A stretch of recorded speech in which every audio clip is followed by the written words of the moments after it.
that many times I'm sure that we've all taken time just to stop and reflect many times when we hear what's happening in the news or read the newspapers.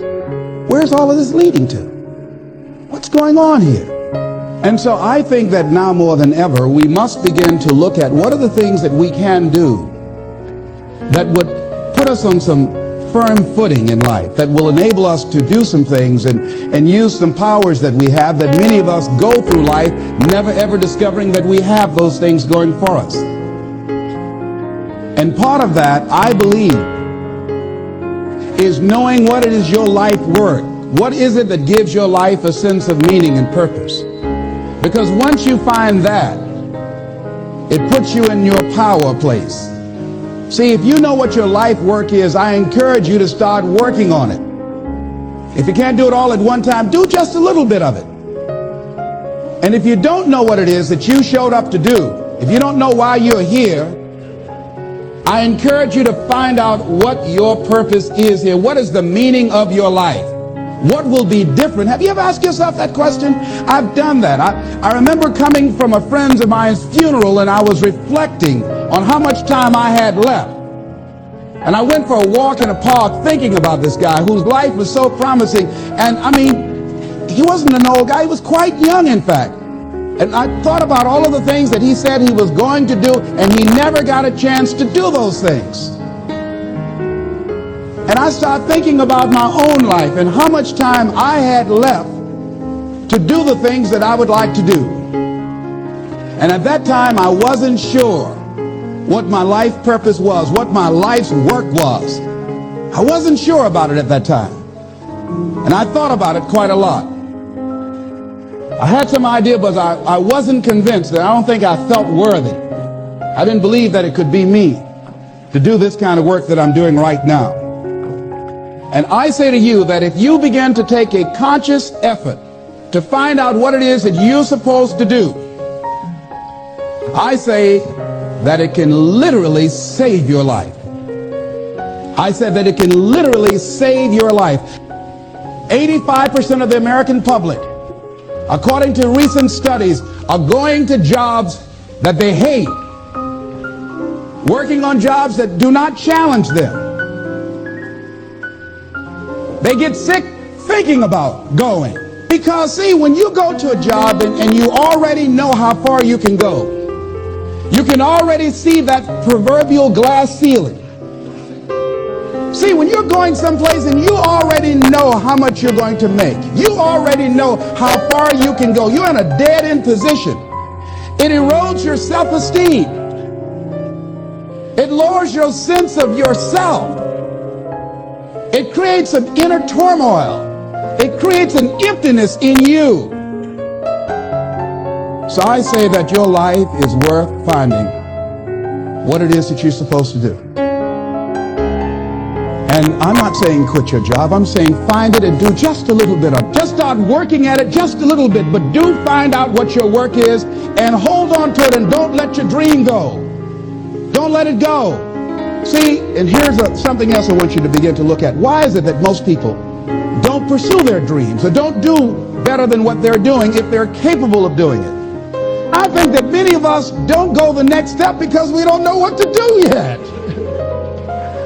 And I say that the reason that we don't even explore the possibility of what to do is because subconsciously we don't believe that it can happen for us, and we don't believe that we deserve it.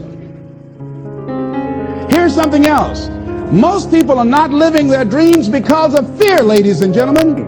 Fear, limited vision, and lack of self-esteem is what keep most people doing things they don't want to do.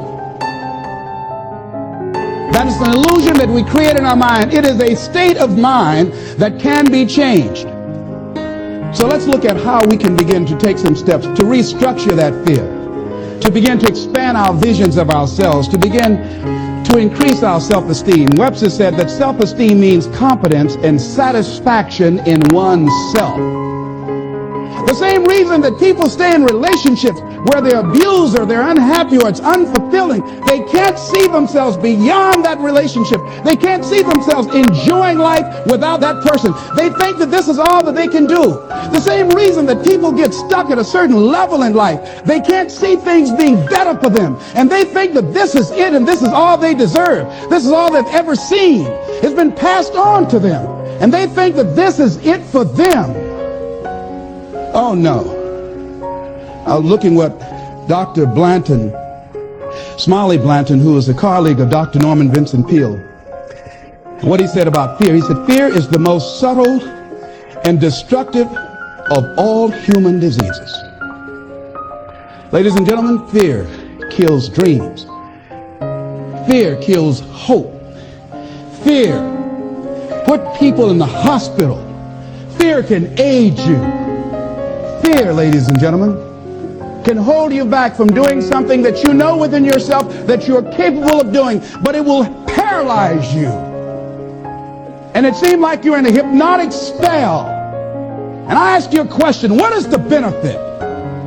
What's the benefit of allowing fear to hold you back? What's the benefit of giving up on yourself, of not stepping out on life and taking life on? What is the benefit for you? What's the plus in that? It's one of the things I had to ask myself. So I didn't want to make any mistakes. I wanted everybody to like me. I wanted to be perfect the first time I did something. It's not going to happen. You're going to make some mistakes. You're going to hurt some folks' feelings. You're going to create some enemies whenever you decide that you want to begin to take life on. You've got to ask yourself, how long am I going to allow this to hold me back? I like what Zig Ziglar says. He said, fear is false evidence appearing real. So here's what I'm suggesting. How much time do you spend working on you? How much time do you spend every day working on your dream? In the last 90 days, how many books have you read? In the last year, what new skill or knowledge have you acquired? What kind of investment have you made in you? Look at your life right now. Whatever you've done up to this point in time, your life is working. Whatever you have produced, it came out of you as a result of the kind of person that you have become. As a result of your choices, it's a result of your consciousness. Now you have to ask yourself, are you satisfied with what you have produced? Is this what you want? Would you like for things to be better than this? Do you believe that you deserve better than this? Or are you content? This is it. You don't have to do anything else. That you already resigned yourself in life and say, well, I'm happy. I'm not starving like the people in Calcutta.